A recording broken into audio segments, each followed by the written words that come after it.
Dans la minute du salon de la maison du jour, rencontre avec Maxime Perron. Si vous cherchez un compagnon de route pour vous accompagner dans vos travaux de ferronnerie, ne cherchez plus.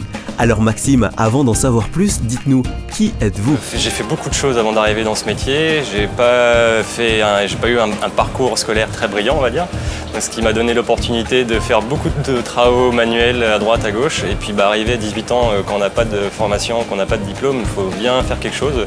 Donc je me suis renseigné et je suis parti chez les Compagnons du Devoir.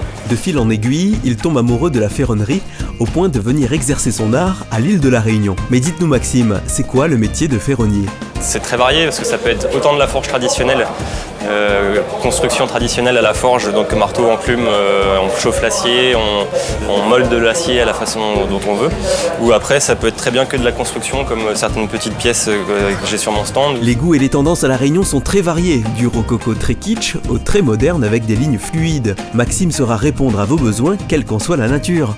Ça va de l'escalier lui-même, à la rampe d'escalier, le portail, le garde-corps, du mobilier. J'essaye de développer une petite gamme de mobilier sympathique à La Réunion. Pour vos projets de ferronnerie traditionnelle française, ne cherchez plus. Vous trouverez ce qu'il vous faut au 27e salon de la maison. Où exactement Maxime ?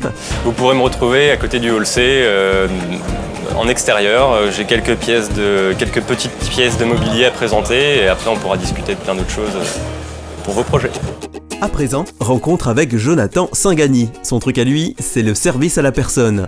Mais avant d'en savoir un peu plus sur son métier, découvrons l'homme qui se cache derrière ce métier. En fait, avant mon petit travail, je suis dans une entreprise qui fait des études de marché et pour des gens créés d'entreprise.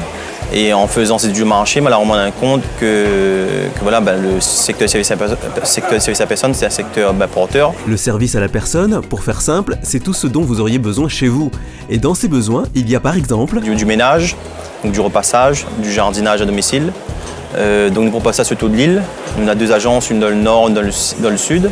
Et nous avons à peu près plus de 150 femmes de ménage et on va dire jardiniers compris dedans. Comme le veut le leitmotiv de ce 27e salon de la maison, il faut savoir faire preuve d'innovation. Alors Jonathan, une innovation pour ce salon ? De nouveau pour le salon de la maison, c'est la garde d'enfants à domicile. Donc nous venons d'avoir l'agrément qualité pour la garde de moins de 3 ans.